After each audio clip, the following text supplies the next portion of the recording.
이 시간 함께 나눌 하나님의 말씀은 신약성경 고린도후서 1장 3절에서 5절의 말씀입니다. 이제 제가 하나님의 말씀을 봉독해 드리겠습니다. 찬송하리로다. 그는 우리 주 예수 그리스도의 하나님이시요 자비의 아버지시요 모든 위로의 하나님이시며 우리의 모든 환난 중에서 우리를 위로하사 우리로 하여금 하나님께 받는 위로로서 모든 환난 중에 있는 자들을 능히 위로하게 하시는 이시로다.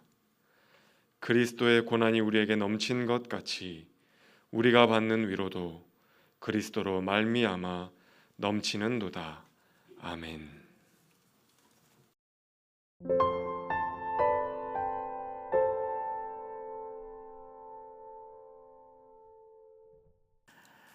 좀 민망하긴 하지만 여러분 사랑합니다. 사랑합니다. 사랑합니다. 사랑합니다. 우와, 야.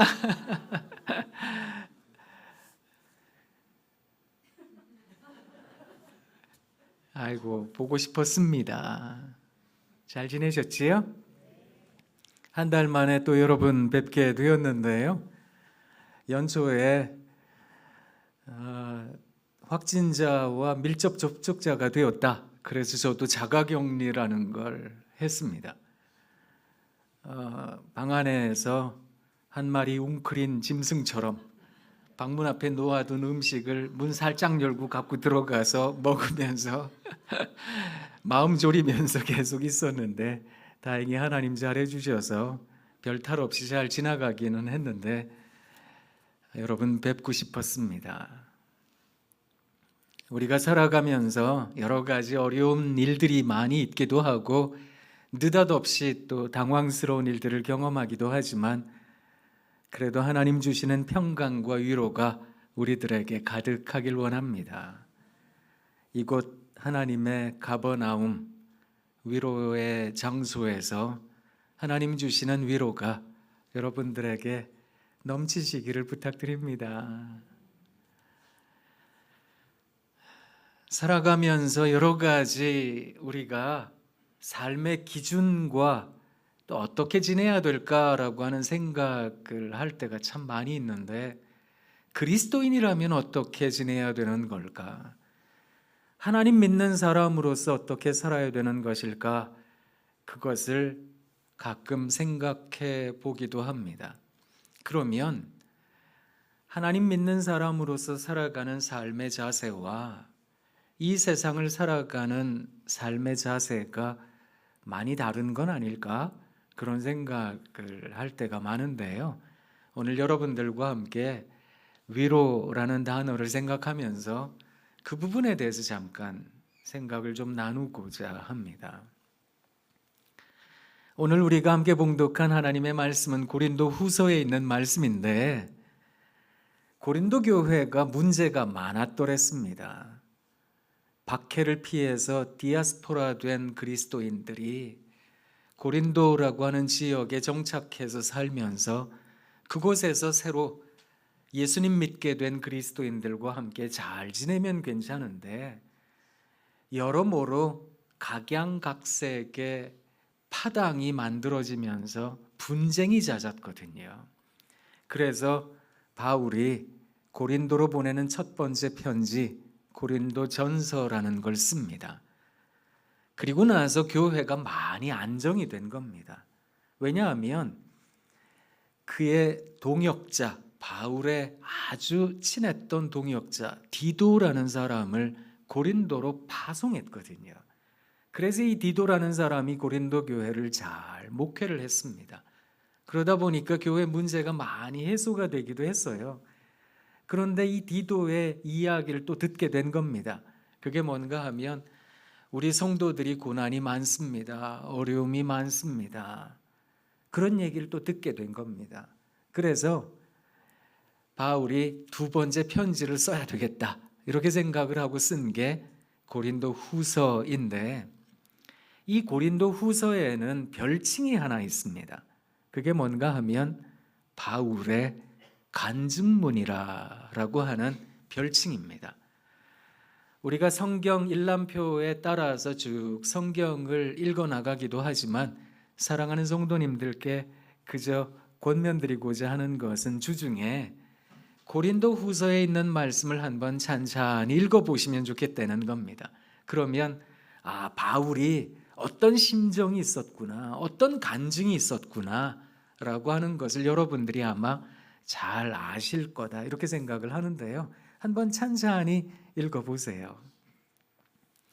오늘 우리가 함께 봉독한 말씀은 바울의 간증문의 서론에 해당되는 말씀입니다. 여러분 참 많이 어려우시지요? 힘겨우시지요? 그런데 여러분 찬송하셔야 됩니다.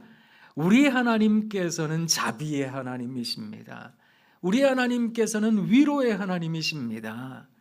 그 하나님께서는 모든 어려움에 계신 여러분들에게 위로하심이 넘치게 하실 겁니다. 그러니 여러분이 받은 위로를 많은 사람들에게 나눠주세요. 그러면서 5절 말씀에 이르러서 아주 특별한 말씀을 합니다. 우리가 같이 이 말씀을 함께 봉독해 보도록 하겠습니다. 1장 5절입니다. 같이 읽겠습니다. 그리스도의 고난이 우리에게 넘친 것 같이 우리가 받는 위로도 그리스도로 말미암아 넘치는도다. 바울이 이야기한 위로가 조금은 특이하게 들리실 겁니다. 그저 우리는 이런 생각할 때가 많거든요. 어려움 당했을 때 받는 것, 그게 위로다 이렇게 생각을 하니 어려움에서 하나님께서 위로해 주실 거다 이렇게 믿습니다. 그런데 이 어려움이라고 하는 것이 내가 자처한 어려움일 때도 많거든요. 내 잘못에 의해서, 내가 잘못 살아서 내 실수에 의해서 그래서 어려움 당할 때도 많습니다.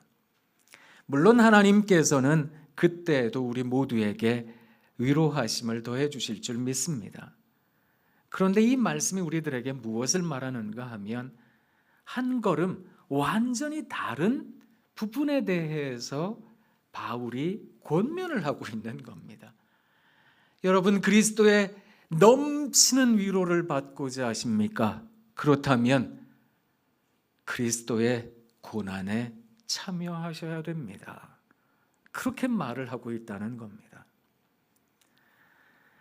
오늘 말씀 준비하면서 사실은 조금은 주저했더랬습니다. 왜냐하면 우리 성도님들 그저 코로나 시대에 하나님께서 주시는 위로, 그 위로 가지고 잘 지내시면 좋겠습니다. 이런 생각을 하면서도 성경이 우리들에게 가져다 주는 위로의 핵심 논지, 그것을 말씀드리는 것이 조금은 어려움에 더한 부담을 드리는 것이 아닐까 이런 생각이 들어서 주저하기는 했지만 그래도 외람되지만 우리 성도님들께 부탁드리고 싶습니다.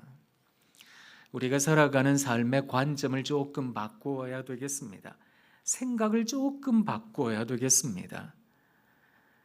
그저 고난을 피하기 위해, 어려움을 없애기 위해 위로가 필요합니다라는 것이 아니라 오히려 고난을 지향해 보는 겁니다.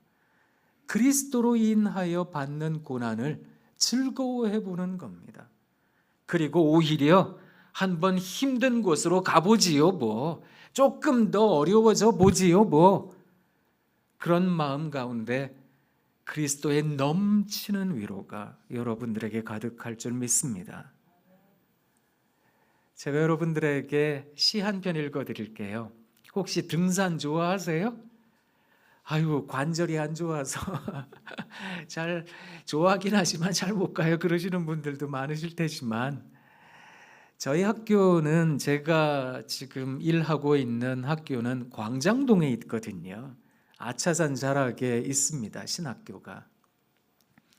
가끔 힘겨운 일이 있고 또 마음이 어지럽고 이러면은 아차산에 올라가거든요. 그렇게 높지 않은 산이라 옆 동네 가듯이 그냥 마실 가듯이 가끔 다녀오기도 하는데요. 산을 가다가 보면 옥이라는 게 생기기도 합니다. 조금만 더 가면 저 정상까지 갈 수 있을 텐데, 자꾸 이런 욕심이 생길 때가 있거든요. 우리는 산에 올라간다 하면 정복해야지, 거기 올라가 봐야지, 이런 생각할 때가 있잖아요. 이 생각을 조금 뒤집는 시가 있습니다. 한민복이라는 시인이 쓴 시인데, 산이라는 시를 제가 읽어드릴게요. 한번 들어보세요. 당신 품에 안겼다가 떠나갑니다.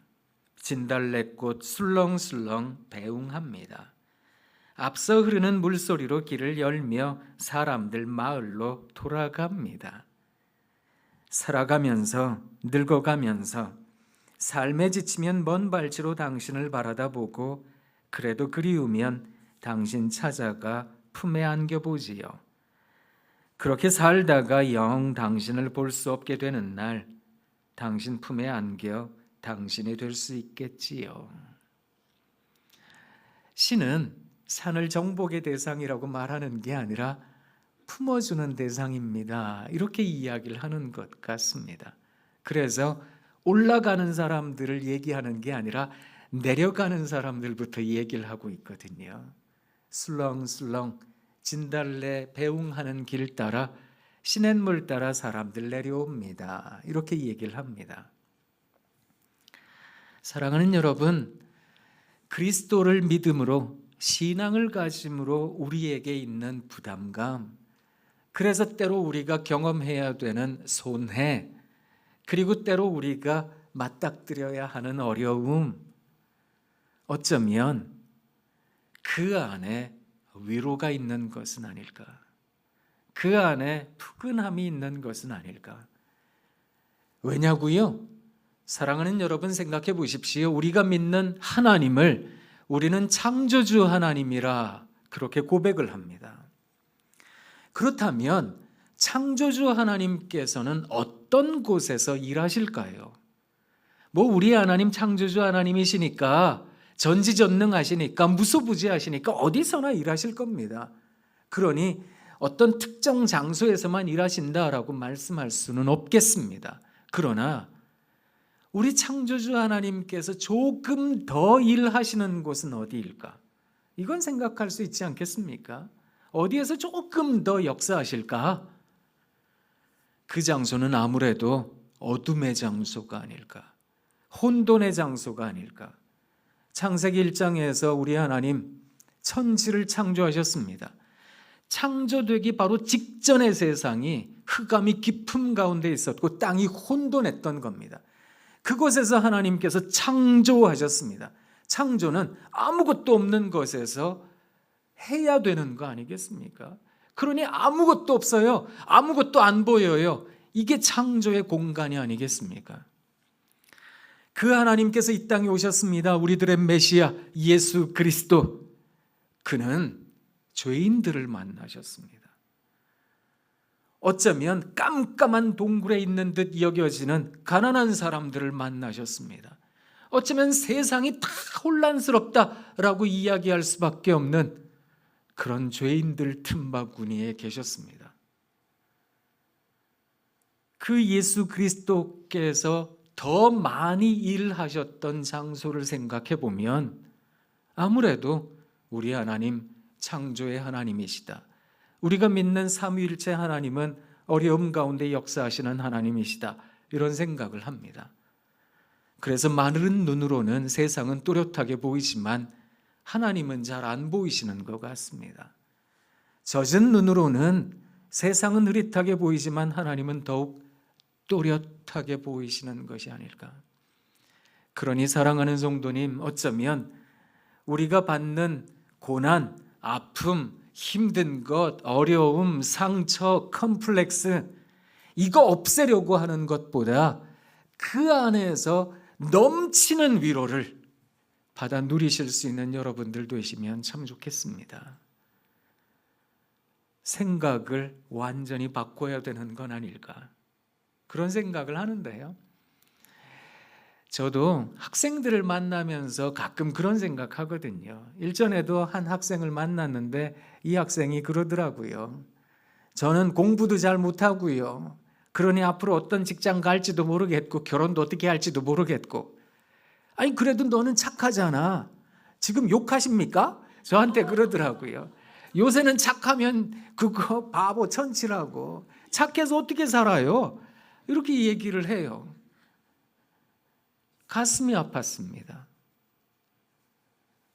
어쩌면 세상 살기는 어려워도 우리가 마지막으로 이를 종착지, 그곳에서 우리를 평가하실 하나님, 우리에 대해서 지금도 기다리고 계시는 하나님, 그 하나님께서 내리실 평가는 완전히 다를 거다. 그런 생각을 합니다. 여러분, 공자가 아주 큰 학파를 형성을 했지요. 이 공자에게는 수많은 제자들이 있었습니다. 이 제자들 가운데는 날고 기는 사람들이 많았습니다. 정말 대단한 사람들이 많았거든요. 그런데 이 공자가 73세 세상을 떠났는데 세상 떠나기 전에 자기의 어떤 정통성을 이어주는, 말하자면 유학으로 이야기를 하자면 2대 총장을 뽑는 자리를 만듭니다. 그 2대 총장을 뽑는 자리, 그러니까 적통을 이어받은 정통성을 가진 리더를 뽑는 자리죠. 거기 앞자리에 수많은 공자의 제자들이 자리를 했습니다. 근데 공자가 한 명을 지목을 했어요. 그 사람 이름은 삼이라는 사람이었는데 이 사람이 증자라는 사람입니다. 증자에게 공자가 물어봤습니다. 근데 재미있는 건 뭐냐 하면 공자와 증자의 나이 차이가 46이나 났습니다. 그러니까 73세 세상을 떠났다라고 생각할 때 증자의 나이가 27밖에 안 되는 거거든요. 근데 아직 이 사람이 생존해 있는 인생 말년에 이런 자리를 만들었으니까 증자의 나이는 20대 초반에서 중반, 겨우 그 정도 나이였던 겁니다. 그 정도의 젊은 사람에게 물어봤어요. 내가 일생 동안 전한 도에는 한 가지 일관된 주제가 있다. 일이관지. 그러면서 자기의 도에 대해서 네가 알고 있느냐 물어봤어요. 그러니까 증자가 예, 압니다. 그랬습니다. 그것은 바로 충서입니다. 한마디 딱 했어요. 충서라고 하는 것은 충성충, 용서할 서 이런 뜻인데 이게 무슨 뜻인가 하면 충자라는 단어가 가운데 중자의 마음심자잖아요. 마음의 중심을 잡는 거죠. 이게 무슨 뜻인가 하면 나라를 위해 충성을 다한다 이런 뜻이기보다는 이 충이 이야기하는 건 매사에 성심을 다하는 걸 뜻하는 겁니다. 커피 한 잔을 따도 진정을 다하고 걸어가도 진심을 다하는 것, 그런 거거든요. 서라고 하는 것은 용서한다. 이게 어떤 뜻일까? 같을 여자에 마음심자를 쓰잖아요. 이 단어가 이야기하는 것은 마음을 같이 하는 것, 서로의 마음을 나누는 것, 헤아리는 것, 이런 걸 뜻하는 거거든요. 내가 하기 싫은 게 있으면 그 사람도 하기 싫은 겁니다. 그 사람이 독특한 행동을 한다고요? 그 사람에게는 어떤 이야기가 있는 겁니다. 그렇다면 그걸 헤아릴 수 있는 마음이 있어야 용서가 가능한 게 아닐까. 이 충서를 이야기한다는 것은 공자의 사상을 단지 지식으로 안다라는 뜻이 아니라 공자의 사상을 산다, 이런 뜻이 담겨 있다는 겁니다. 그래서 그 얘기를 듣자마자 바로 공자가 그에게 자리를 이양해 줍니다. 나중에 이 증자는 사서 삼경, 사서, 논어, 맹자, 중용, 대학 이런 게 있잖아요. 그 가운데 대학을 씁니다. 이 증자라는 사람은 하나를 가르치면 하나밖에 몰랐던 사람이거든요. 제자 중에 어눌하기 이를 데 없는 사람이었습니다. 별반 똑똑하지도 않았고 대단하지도 않았어요. 그런데 공자는 그 사람을 택합니다. 왜냐고요? 살았거든요. 저도 학교에서 학생들을 가르치면서 한때 어떤 학생들을 좋아했는가 하면 실력 있는 학생들, 진짜 똑똑한 학생들, 하나를 가르치면 열을 아는 학생들, 너무 좋잖아요. 별로 가르칠 것도 없고 그냥 자기가 알아서 잘하니까. 그런데 시간이 점점 지나면서 제가 깨닫게 된 게 있습니다. 저는 실력보다 가능성이라는 걸 보게 되었습니다. 어쩌면 안다라고 하는 것은 지식에 그칠 수밖에 없을 텐데 그것을 살아간다라고 하는 것이 그 사람의 가능성이 아닐까. 하나님께서도 비슷한 마음을 갖지 않으실까요? 그런 생각을 한번 해봅니다. 우리들이 살아가는 삶에 여러 가지 모양이 있겠습니다. 그렇지요? 이 세상이 보기에는 대단한 자리에 있어야 엄청난 걸 가져야 대단한 지식이 있어야 높이 추앙도 하고 훌륭하다 이야기도 하지만 하나님께서 귀히 여기시는 사람들은 어떤 사람들일까? 그는 결국 하나님의 뜻대로 살려고 노력하는 사람이 아닐까? 오히려 위로를 찾는다면 고난 가운데로 걸어가기로 작정한 사람들이 아닐까? 삶의 편안함보다는 힘든 상황으로 조금 더 어렵고 눈물 나는 곳으로 걸어가려고 하는 것, 그게 우리들에게 필요한 것이 아닐까, 이런 생각을 한번 해봅니다. 몇 주 전에 일전에 저희 학생 가운데 하나가 또 상담 센터를 냈거든요. 이제 열심히 학위도 받고 공부해서 그리고 나서 열심히 또 상담사 자격증도 따고, 그래서 저기 장안동쯤에 있는 곳에 조그마한 상가에 이제 조그마한 공간이에요. 거기에다가 이제 상담 센터를 열었는데요. 화분 하나 사들고 가서 이제 같이 예배를 드리면서 어떻게 하든 이 센터가 망하기를 바랍니다. 그렇게 설교를 했습니다. 그랬더니 아니, 개업을 하면 흥해라, 더 넓어져야지, 이렇게 설교를 해야지 망하라고 하시나요? 그러고 그랬는데요. 그렇게 상처받은 사람들이 없어지면 좋겠다. 그럼 상담 센터 같은 거 없어져야 사실은 좋은 거잖아요. 그런 세상이 좋은 세상이잖아요. 그러니까 없어지면 좋겠다. 그리고 너무 사람들 어떻게 하든 불러 모으고 어떻게 하든 그렇게 들여오려고 노력하지 않으면 좋겠다. 오히려 그런 얘기를 했거든요. 그게 그리스도의 효율이 아닐까. 하나님께서 착하고 충성되다라고 이야기하는 건 어떤 것일까? 그렇게 말씀하시는 사람은 어떤 사람일까? 우리 예수님께서 그 말씀하셨잖아요. 길을 잃어버린 어린 양 하나를 찾아서 99마리를 버려두고 그 한 마리를 찾아 떠나갔다고요. 그게 목자의 마음이라고 말씀하셨잖아요. 전 그것을 그리스도의 효율이라고 생각합니다. 하나님께서 생각하시는 효율은 어떤 것일까? 오히려 조금 더 망하려고 해야 되는 거 아닐까? 조금 더 가슴 아파지려고 해야 되는 거 아닐까? 그것을 고린도 교회에다가 바울이 지금 권면하고 있는 겁니다. 여러분, 그리스도의 넘치는 위로를 받고자 하세요. 그러면 그리스도의 고난에 넘치도록 참여하시면 좋겠습니다. 고난의 의미에 대해서 바울이 가르쳐 준 겁니다. 고린도 교회도 힘든 교회였거든요. 여러 가지로 서로 간에 어렵기는 매 한 가지 사람들이었는데, 그래도 이들에게 바울이 자기의 신앙의 간증을 쭉 들려주면서 여러분, 위로를 원하세요? 그러면 하나님의 고난에 참여하세요. 그 말씀을 전했던 겁니다. 가끔 신학교에 있으면서 진짜 제가 저 자신도 살지 못하는 삶에 대해서 얘기할 때가 많거든요. 지금도 바로 그런 순간이기도 한데요.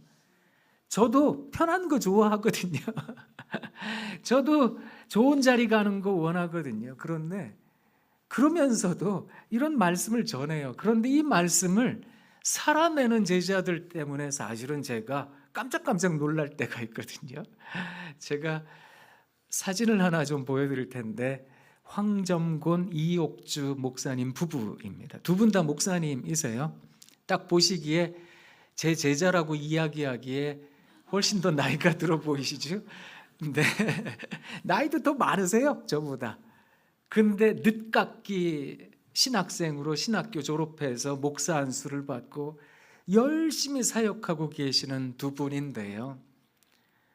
이 두 분이 늦게 결혼했어요. 40 넘어 결혼하면서 한 가지 작정을 했습니다. 하나님, 우리 애기 같지 않겠습니다. 왜 그렇게 작정을 했는가 하면, 이 부부가 길거리에 돌아다니는 애들, 버려진 아이들, 이 아이들을 데려다가 함께 살아요. 그래서 양평에 집을 하나 얻고 나, 너, 우리 집 이래가지고 거기서 한 30-40여 명 아이들과 함께 공동생활을 해요. 열린 문이라 이래가지고 그 사역을 하고 있는데요. 행여나 내 아이를 낳았다가 이 아이에게 가는 사랑이 더 커서 다른 아이들 상처받으면 어떻게 합니까? 또 이 아이들이 내 자식이라고 그렇게 얘기를 많이 해왔는데, 내 아이 가졌다고 그 아이에게 조금 더 시간을 뺏기면 어떻게 합니까? 그래서 이분들이 작정한 게 자기 애기 낳지 않겠다 이래가지고 얼마나 애들이랑 같이 잘 지내시는지 가끔 선생된 게 부끄럽다 이런 생각을 하기도 하거든요. 사랑하는 성도님, 하나님께서 누구를 바라보고 기뻐하실까? 물론 우리가 그렇지요, 내 잘못 때문에 어떤 어려움을 경험할 때가 있을 겁니다. 그때에도 하나님께서는 우리를 위로해 주실 겁니다. 근데 우리가 하나님 말씀대로 살아가려고 하다가 어려움을 당해요. 힘든 일을 당해요. 직장도 제대로 못 가기도 하고, 하나님 말씀 지키려고 하다가 잘리기도 하고, 하나님 말씀대로 살아가려고 하다가 어려움을 당하기도 합니다. 그런데 그때 그리스도의 넘치는 위로가 우리들에게 있는 줄 믿습니다. 박인술이라는 선생님이 계시는데, 이 박인술 선생님은 아동문학의 장을 열었다라고 이야기하는 분들 가운데 한 분이거든요. 이분이 하늘이라는 동시를 썼습니다. 한번 들어보십시오. 아버지는 일거리가 없을 때 하늘을 쳐다봅니다. 어머니도 굳은 일이 생기면 하늘을 쳐다봅니다. 저도 숙제가 너무 많아 답답할 때면 하늘을 쳐다봅니다. 셋방살이 방 하나 우리 집 식구들은 하늘을 보고 삽니다. 그저 힘들고 어려울 때 나도 모르게 하늘 보는 것 같아요. 그런데 그 하늘 바라다 보면 하나님께서 우리 모두에게 위로를 가득 주실 거다, 그런 생각을 합니다. 이 시 읽으면서 그 찬양 떠올렸거든요. 괴로울 때, 안 부를게요. 그래도 용기 내볼까요? 이게 울지 않아야 되는데. 괴로울 때 주님의 얼굴 보라, 평화의 주님 바라보아라. 세상에서 시달린 친구들아, 위로의 주님 바라보아라. 제가 부르는 키는, 집사님, 이게 하늘의 키여서 뭐 하늘의 키라고 그래서 그렇긴 하지만 도무지 종 잡을 수 없는 음치의 키여서 이게 잡기가 어려우실 거예요. 사랑하는 여러분, 어쩌면 힘든 인생길 걸어가시는데 그리스도인으로 살아간다는 것도 쉽지 않으시지요. 이렇게 해가지고 이렇게 하면은 딱 이렇게 내 것 딱 취하고 내 것 딱 얻고, 우리 그런 생각할 때 되게 많잖아요. 근데 그렇게 하려고 하다가도 하나님 생각함으로 그렇게 생각하지 않고 손해 볼 때 우리 그리스도의 넘치는 위로가 여러분에게 크게 임할 줄 믿습니다.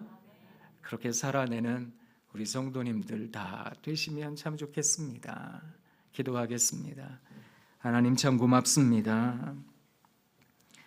우리에게 넘치는 위로를 허락해 주시고자 우리에게 고난을 주시는 줄 믿습니다. 고난을 앞에 두고 하나님 왜 이러세요? 라고 하기보다 하나님 우리들을 보듬고 계시는 그 따뜻한 손길을 느끼는 우리가 되게 하옵소서. 예수님 이름으로 기도합니다. 아멘.